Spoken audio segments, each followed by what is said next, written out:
I really miss theatre, and I've been trying to quell that sadness by finding recordings of staged musicals that I can watch on YouTube. I realised that Billy Elliot the musical was on YouTube, and I watched it and I cried the whole way through. And I switched over to Twitter and I saw that Rishi Sunak, Chancellor of the Exchequer, i.e. man with the money, after organising the bailouts of all these huge corporate companies, suggested that people who work in the arts should simply retrain.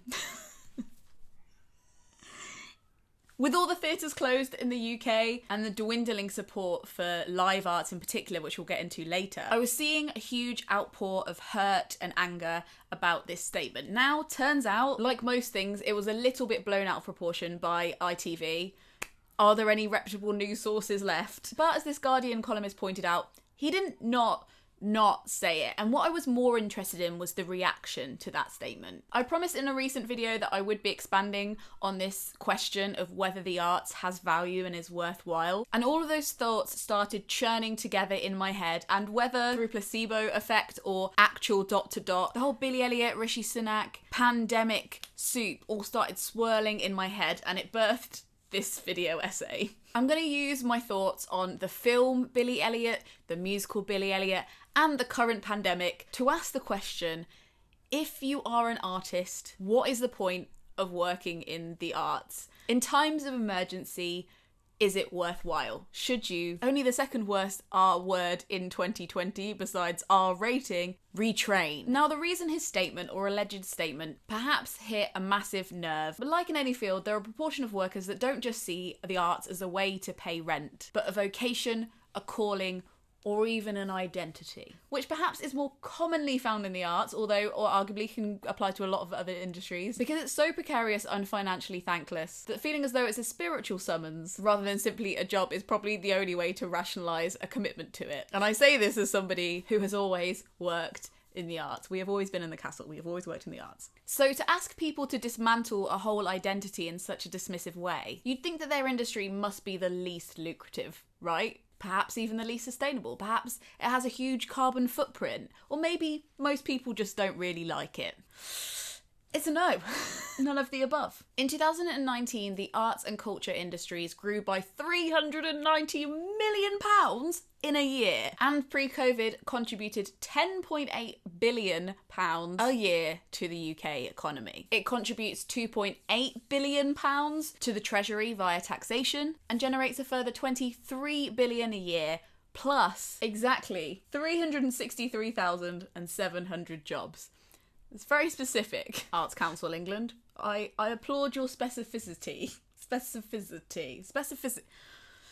On top of that, there's a great report from the government itself that shows that the arts do an incredible job of preventing mental and physical ill health, that it improves social cohesion, that it reduces loneliness, shrinks inequality, and improves cognitive developments in infants, which is all really nice. It's all very moral. It's lovely. But if we're talking from the cold hard floor of economics, saves a huge amount of money. Most of what the arts produces lives in the mind or in the air as you perform it, or is easy to digitally multiply and send out, like through a streaming service. That makes it one of the most recyclable, low plastic and sustainable industries going. Plus, unlike other industries, the demand for the arts hasn't gone down during 2020. It's actually gone up. While the way we're accessing art has become different, we're perhaps not paying for it, we're streaming it, we're watching reruns of it, the longer we stay indoors, the more we depend on the arts for our own mental health and general entertainment.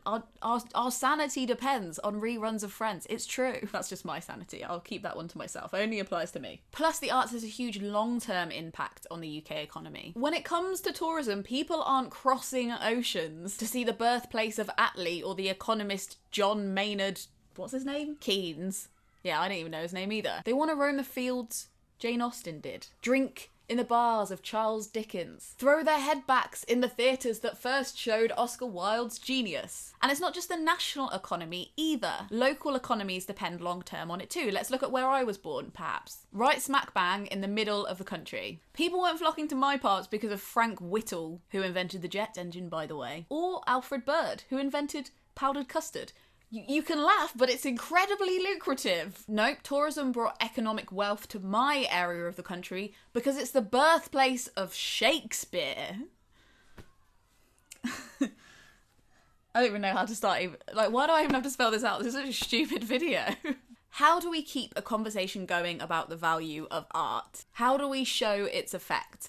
Well, I really think that Billy can help us out here. Hear me out. Here we go. Here are my thoughts on Billy Elliot, the film, released in 2000, and Billy Elliot Live, the recording of the West End musical, released in 2014. And what they can both teach us about class, individualism, collective dignity, and also, I think, contrasting the two mediums is a good example of something like live theatre that is particularly suffering right now, can give us something unique and essential that film just can't.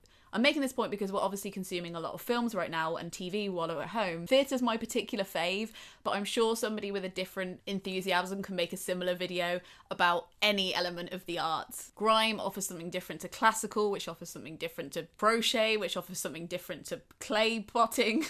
You see what I'm saying?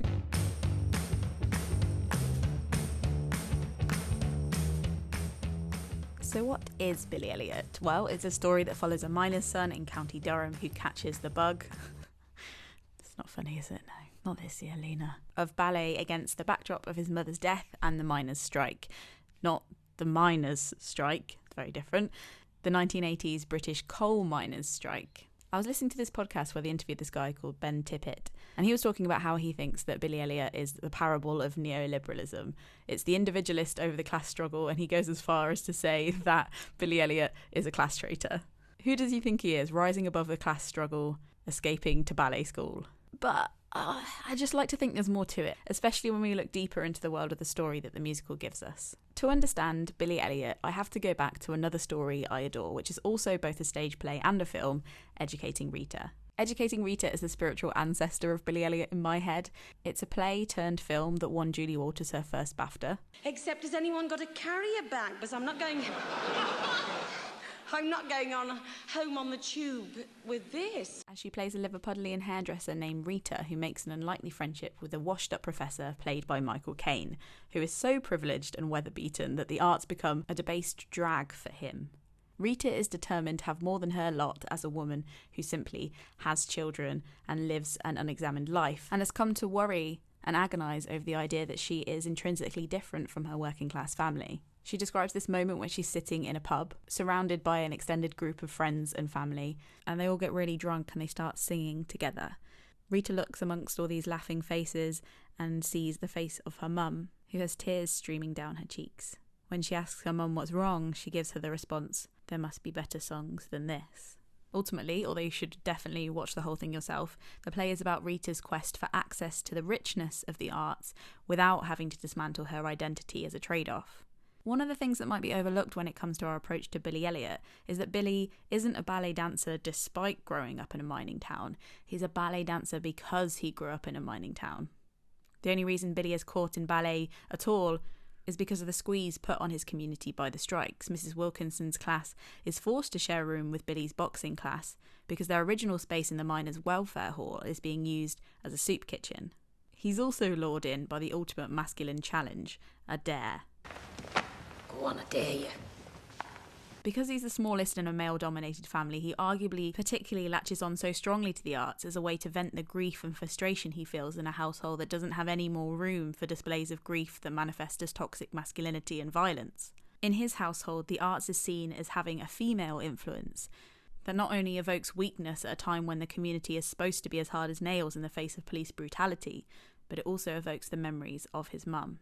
Before discovering dance, Billy tries to play his mum's piano, but is shouted at to stop, even though he insists that "Mam would have let us." The absence of a matriarch is felt in all the moments his dad says no, in which his mum would have said yes, like his request to dance at all. In those unprecedented times, as in these unprecedented times, things that were once perceived as opposites are pushed together. The feminine and the masculine blur as boxers have to share rooms with ballet dancers. Class divides are muddled as the police force send in equally working-class Cockney coppers, perversely paying the poor from Bethnal Green to beat the poor from Durham County, which is a nuance I didn't totally get from the film, but it hit me in the gut when they showed it in this hat-swapping choreography in the musical. In the film, they just flip between scenes of the protesters and the ballet. But the surrealism of theatre means that they can blend the scenes, and in doing so, bring both struggles into sharper focus.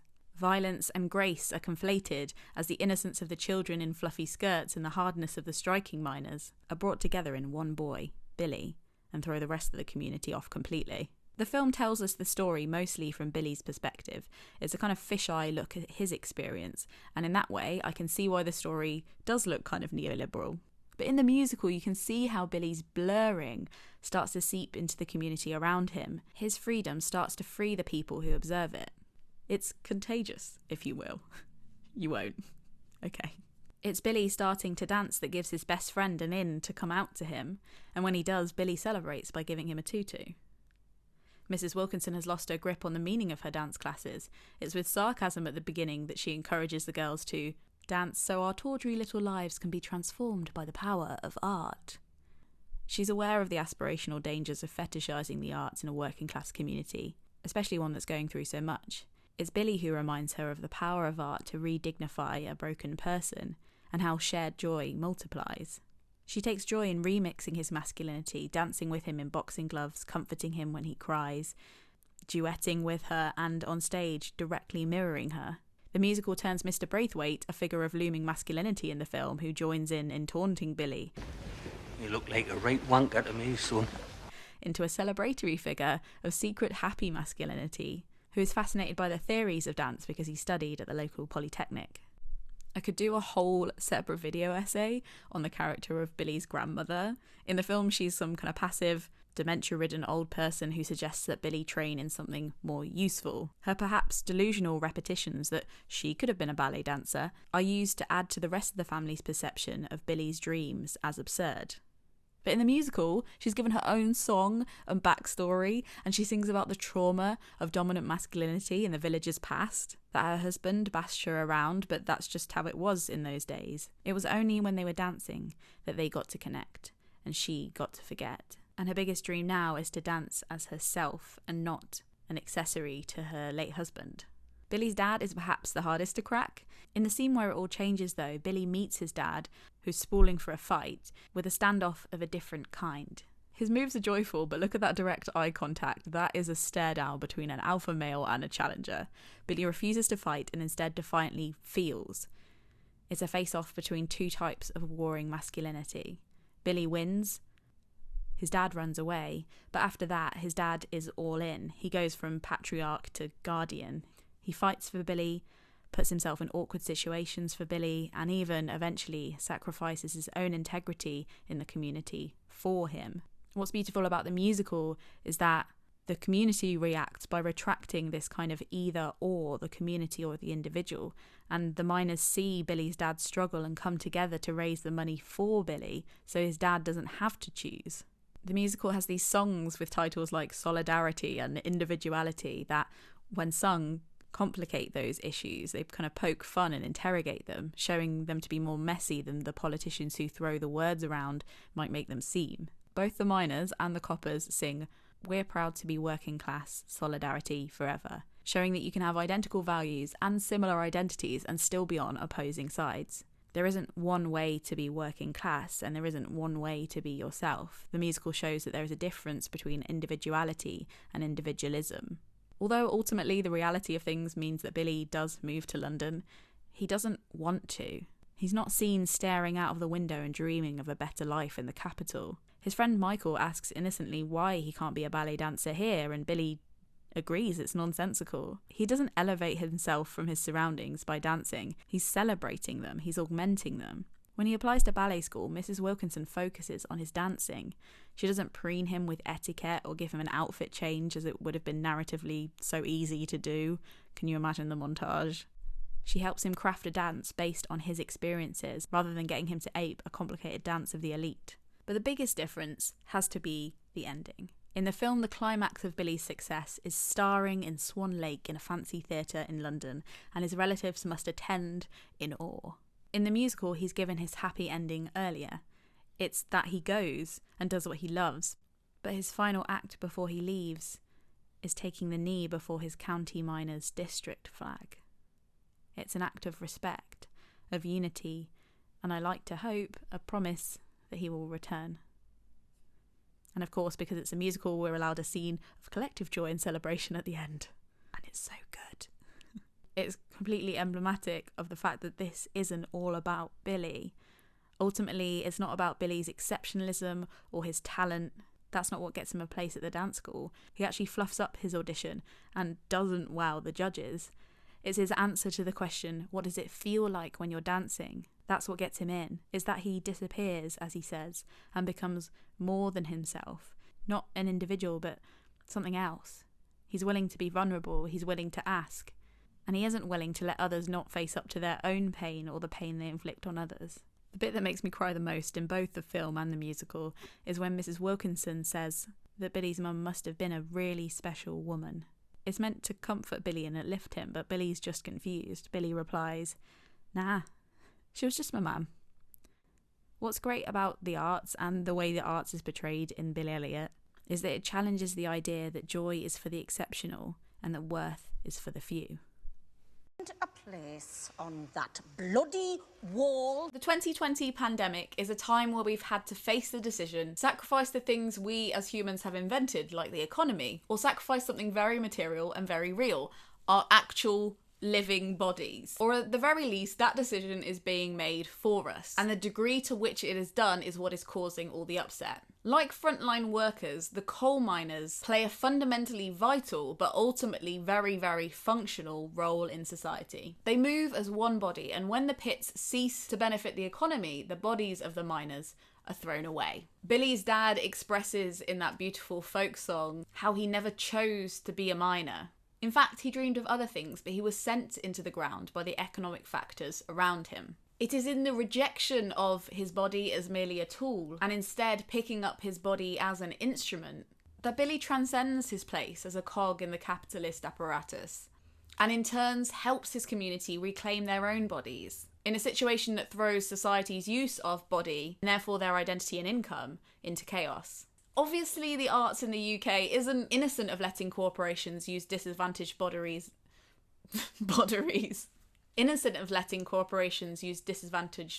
as collateral. The exported history of the British working class is incredibly profitable, whilst a lot of the communities represented in films and stage musicals like this still struggle. While things were definitely improving for diversity and inclusion within the arts, the pandemic threatens to burn that rope that people born outside of London say are still halfway climbing up. It's reported that cultural hubs like the South Bank Centre and the Tate are having to distribute huge amounts of redundancies and cancelled so many shows, whilst their highest paid positions are protected. What's really key about this period for the arts, I think, is that the privilege that got a lot of people into the arts is gonna see them through 2020. It's the same privilege. Even if they've lost their jobs, it will tide those people over and those people will return. Who we really need to be concerned about are the people who don't already have an incredible amount of social and financial privilege. And with the sentiment behind Rishi Sunak's implied statement at least, they're not invited back. That's what retrain means.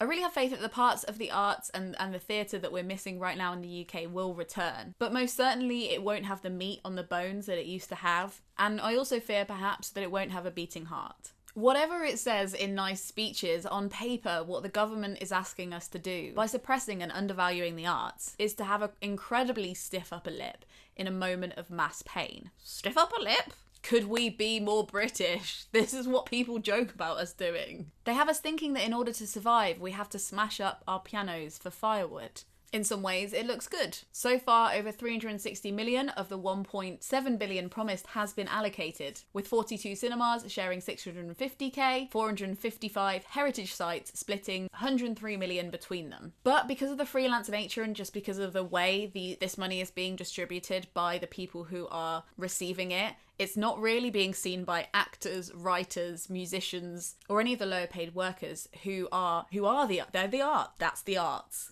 I don't know what to tell you. It's not the administration of the arts that is the arts, it's the art. It's not the people who are shuffling the papers. And I'm going to leave some links below for you to do your own research, but compared to the big bailouts of people like EasyJet, Honda, Nissan, Toyota, Rolls-Royce alone has taken 300 million, so almost the same as all of the whole sector of the arts. The oilfield company Baker Hughes has been given 600 million. Greggs has been given 150 million. Now, I want Greggs to keep employing its staff, that's great, but like, fucking hell. Greggs has been given 150 million, which is about half the budget of the whole of the arts. So while we keep sacrificing from an empty well, last year alone, the Public Standards Committee found that between just 119 MPs, I have to read this out because I can't believe this, an annual total of £3.3 million was declared from those 119 MPs' second jobs alone, on top of what they're paid by the government. So maybe it's the MPs themselves that could maybe chip in, throw a sausage out of the car. Just a thought. While we're bailing out the aviation sector and the oil sector, I just want to remind everyone that the arts is an incredibly low carbon emissions industry. It makes very real but intangible goods that have inexhaustible emotional and cultural value. And I don't mean cultural as in cultural, I mean culture, small c, how we relate to people, how we organise, how we survive. Perhaps Boris needs a bit of a masculine challenge from good old Mrs. Wilkinson. Fund the arts. I dare you. 2020 has devastated Britain with a loss of life, yes, at the hands of the coronavirus, but arguably at the hands of others and their mismanagement, and also sometimes horribly at the hands of ourselves. The rising suicide rate is really appalling. And while I'm a huge optimist, and you know I think the world is getting better, I truly believe that as a planet, we are about to face our hardest decade yet. If we're going to mitigate grief, if we're going to dig deeper, if we're going to wean ourselves off material goods, because that is what it's going to take, we're going to have to literally wean ourselves off most material goods and still remain content, perhaps become more content, good God, we are going to need art. If you are in the arts, I'm going to bring you closer because this is a proper pep talk. Come here. If you are in the arts, or if you want to be, if you make the frivolous, if you create instead of produce, if your craft isn't seen as practical, if you can't roll up what you make and shrink wrap it and reproduce it en masse, you are perhaps in the trade of dignity. It is the arts that reminds us that we are not disposable, that we are not just here to tap and pull resources for the elite, that people are here to live above ground before they're sent below it. If Rishi Sunak or anybody like him has suggested that you retrain this year, please do whatever you need to do to pay the bills. Keep yourself safe. But this is not the end of you making arts. And whilst the economy might not need you, the humans that are stuck within it need you more than ever.